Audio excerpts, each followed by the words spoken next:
মাত্র ২টি উপকরণ দিয়ে আজকে একটা স্ন্যাক্স আইটেম তৈরি করে দেখাবো। আর যে আইটেমটি একদম ছোট থেকে বড় সবাই পছন্দ করবে। আর ব্যাচেলর আপু ভাইয়েরা কিন্তু একদম ইজিলি এটি তৈরি করে নিতে পারবেন।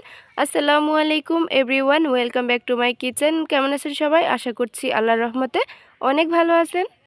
আবারও চলে এসেছি আপনাদের সামনে সম্পূর্ণ নতুন আর ইউনিক একটি রেসিপি নিয়ে। আর এই রেসিপিটি এত টেস্টি কি বলবো, আপনারা একবার বাসায় ট্রাই করলে বুঝতে পারবেন। আর এই রেসিপিটি তৈরি করতে খুব একটা উপকরণ লাগে না, একদম ইজিলি আপনারা এটি তৈরি করে নিতে পারবেন।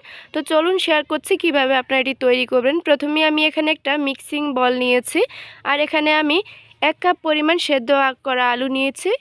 আর আলু তো যে কেউ সিদ্ধ করতে পারবেন, সেটার আমি দেখাইনি, ভিডিওটি লম্বা হয়ে যাচ্ছে সেজন্য। এখন নিয়েছি হাফ কাপ পরিমাণ পেঁয়াজ কুচি, আর নিয়ে নিচ্ছি এখানে 2টি পাউরুটি স্লাইস। আপনারা চাইলে এখানে আপনাদের পরিমাণ অনুযায়ী বাড়িয়ে কিংবা কমিয়ে নিতে পারেন।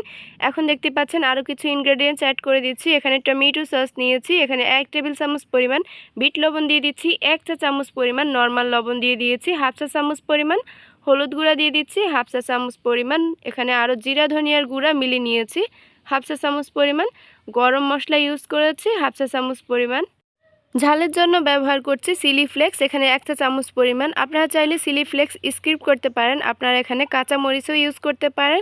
এখন আমি এখানে একটা নুডলস প্যাকেট নিয়েছি, তো আমি মিস্টার নুডলস নিয়েছি, আপনারা চাইলে যে কোনো ব্র্যান্ডের নুডলস ইউজ করতে পারেন। সাথে অ্যাড করে দিচ্ছি এখানে আমি নুডলসের যে মশলাটা থাকে সেটা আমি এখানে ইউজ করেছি, জিরা আর আদা রসুন মিলে ব্যবহার করেছি এখানে 2 চা চামচ পরিমাণ। তো এগুলো আমি পেস্ট ব্যবহার করেছি। আর এই সবগুলো উপকরণ দিয়ে এখন আমি হাত দিয়ে ভালো করে মিক্স করে নিয়েছি। খেয়াল রাখবেন এখানে কিন্তু কোনো রকম পানি ব্যবহার করা যাবে না, তাহলে কিন্তু এই ফুডটা একদম নরম হয়ে যাবে। শুধুমাত্র আলুতে যে পানিটা থাকে বা আমি যে মশলাগুলো ব্যবহার করেছি এর থেকে যে পানিটা বের হবে, পেঁয়াজের থেকে কিন্তু এমনিতেও পানি বের হয়, এটা দিয়ে মেখে কিন্তু এই ফুডটা রেডি করতে হবে। খেয়াল রাখবেন এটা নরম হয়ে গেলে কিন্তু ক্রিস্পি হবে না। এখন দেখতে পাচ্ছেন আমার ব্যাটারটা পারফেক্ট আছে, তো আমি আরও কিছুক্ষণ ভালো করে মথে নিয়েছি।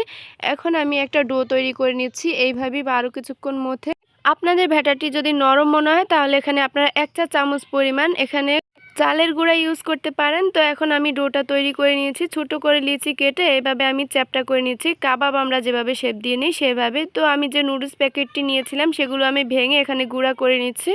আর এইখানে আমি এই নাস্তাগুলো এরকম করে শেপ দিয়েছি, আর এগুলো আমি ভাঙা নুডলসের মাঝে গড়িয়ে নিচ্ছি, তাহলে কিন্তু খেতেটা অনেক বেশি মজা হবে। তো আপনাদেরকে আমি কয়েকটা দেখিয়ে দিচ্ছি, আপনারা কিন্তু আমি জানি ইজিলি পেরে যাবেন, আমার থেকেও ভালোভাবে পেরে যাবেন। একটু চেপে চেপে লাগিয়ে নিলেই কিন্তু এগুলো সেট হয়ে যাবে।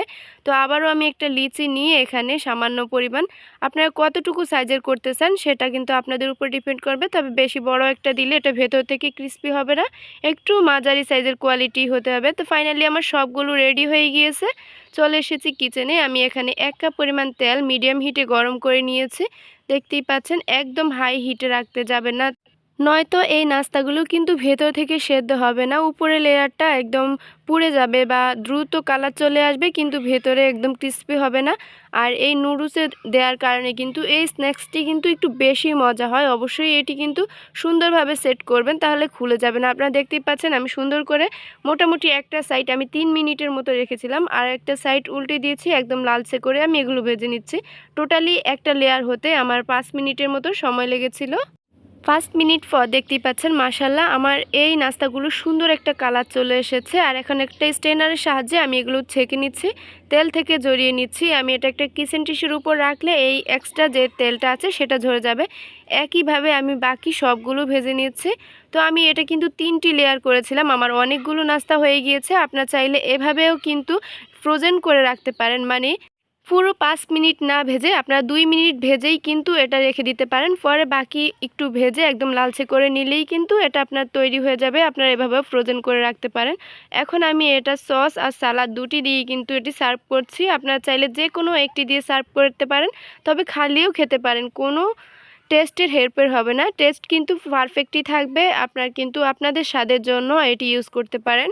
যারা ব্যাচেলার আপু ভাইয়েরা আছেন তারা চাইলে এই রেসিপিটি একবার ট্রাই করে দেখতে পারেন। এটা কিন্তু তৈরি করতে খুব একটা উপকরণ লাগে না, আপনাদের বাসায় হাতের কাছে যে সমস্ত উপকরণ থাকে সেগুলো দিয়ে আপনারা তৈরি করে নিতে পারেন।